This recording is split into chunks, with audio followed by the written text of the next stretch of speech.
não posso andar com isso, pois nunca o experimentei. E Davi tirou aquilo de sobre si, e tomou o seu cajado na mão, e escolheu para si 5 trechos do ribeiro, e pô-los no alforje de pastor que trazia, a saber, no surrão. E lançou mão da sua funda, e se foi, chegando ao filisteu. Você se assenta adorando e exaltando o nome daquele que vive e reina por sempre. Aleluia. Quando nós paramos para meditar na história do povo de Israel, se nós formos voltar atrás na história deles, aliás, bem atrás, nós vamos nos deparar com uma nação toda sempre escrava, uma nação toda no Egito, escravizada pelos egípcios.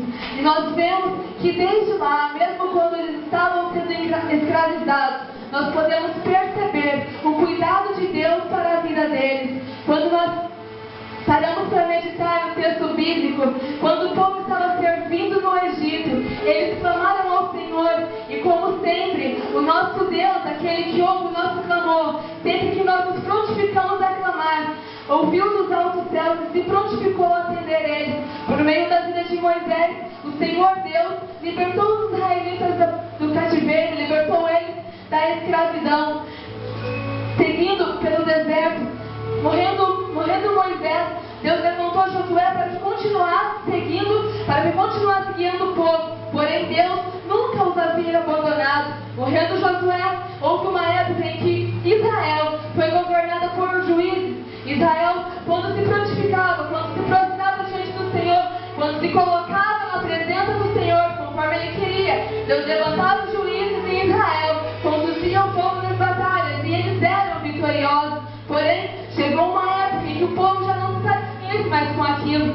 É uma época em que Samuel era juiz de Israel. E como ele já era de idade avançada, os seus filhos assumiriam o seu lugar como juízes. Porém, os filhos de Samuel não estavam andando segundo o querer do Senhor, segundo a vontade do Senhor. E o povo israelita se voltou contra eles. Foi até Samuel pedir um rei, pedir para si um rei, porque os israelitas observavam as outras nações.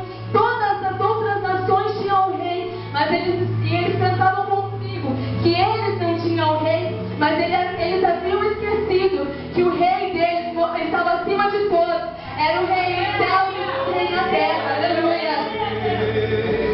Não se satisfazendo por não ter um rei, os israelitas foram até Samuel e pediu para que ele nomeasse um rei para governar eles. Samuel não se agradou muito, foi diante do Senhor, orou ao Senhor, e Deus respondeu a Samuel que não se preocupasse, porque antes de desagradar a Samuel, eles já tinham desagradado o coração de Deus, pois estavam rejeitando ao Senhor como seu Deus. Aleluia. Se alguém tem feito algo que tem tirado você do foco, que tem feito que você se entristeça, que tem feito que você não fique feliz diante do Senhor, não se preocupe. Se essa pessoa está fora da direção de Deus, se essa pessoa está trilhando por caminhos que não agradam ao Senhor, antes de desagradar a você, ela já desagradou o seu Deus, que é maior, que está nos céus e na terra. Aleluia. É por isso que nós não devemos nos preocupar em agradar homens. Às vezes nós ficamos pensando, o fulano faz isso, eu não vou fazer isso para ajudar o pastor, eu não vou fazer isso para ajudar o líder, porque ele é assim, assado, ele tem esse defeito, ele tem aquele defeito. Mas nós não estamos aqui para servir a homens, nós estamos aqui para servir ao nosso Deus. O nosso Deus, que enviou o Filho dele para morrer por mim e por você na cruz do Calvário. Aleluia. Mesmo Deus não tendo se agradado da atitude dos israelitas, mesmo ele não tendo concordado com a atitude dos israelitas, ele disse a Samuel que fizesse segundo o querer do povo.